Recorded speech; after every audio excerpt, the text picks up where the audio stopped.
ஒரு அழகான கிராமத்தில் ஆரோன் என்ற மேய்ப்பன் இருந்தான். அவன் தினமும் தனது மந்தையை பாசத்தோடும் கவனத்தோடும் மேய்த்தான். ஒரு நாள் ஒரு சிறு ஆட்டுக்குட்டி வழி தவறி ஒரு புதருக்குள் மறைந்தது. மற்ற ஆடுகள் ஓடிச் சென்றாலும் ஆரோன் அந்த ஒரு ஆட்டுக்குட்டியின் அழுகையை கேட்டு நின்றான்.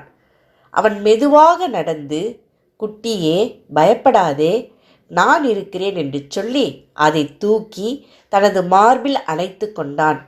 மற்ற ஆடுகள் தூரமாக போகாமல் பார்த்து கொண்டு மெதுவாக அனைவரையும் ஒன்றாக அழைத்து சென்றான். கிராமத்துக்கு திரும்பிய போது எல்லா ஆடுகளும் பாதுகாப்பாகவும் சந்தோஷமாகவும் இருந்ததையும் வழி தவறி போன ஆட்டை மீட்டதையும் நினைத்து சந்தோஷப்பட்டான். அதை தன் நண்பர்களுக்கு தெரிவித்தான்.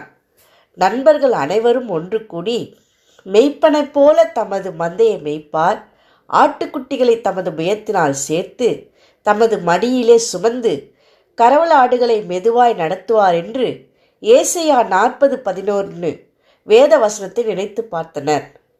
மாத்திரமல்ல, சாதாரண மனிதனாய் இருக்கிற தனது நண்பன் ஆரோவுக்கே பலவீனமான ஆட்டை மெதுவாக பொறுமையோடு நடத்த வேண்டும் என்ற உண்மையான அன்பு இருக்குமானால், அன்பின் சொரூபியாய் இருக்கிற இயேசு ஆண்டவரின் அன்பு எப்படிப்பட்டதாய் இருக்கும் என்று வியந்து ஒருவரோடு ஒருவர் பேசிக்கொண்டனர்.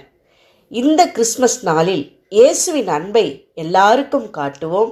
வழி தெரியாமல் இருக்கிற நம் அருகில் இருக்கும் உறவுகளுக்கு பாதை காட்டுவோம்.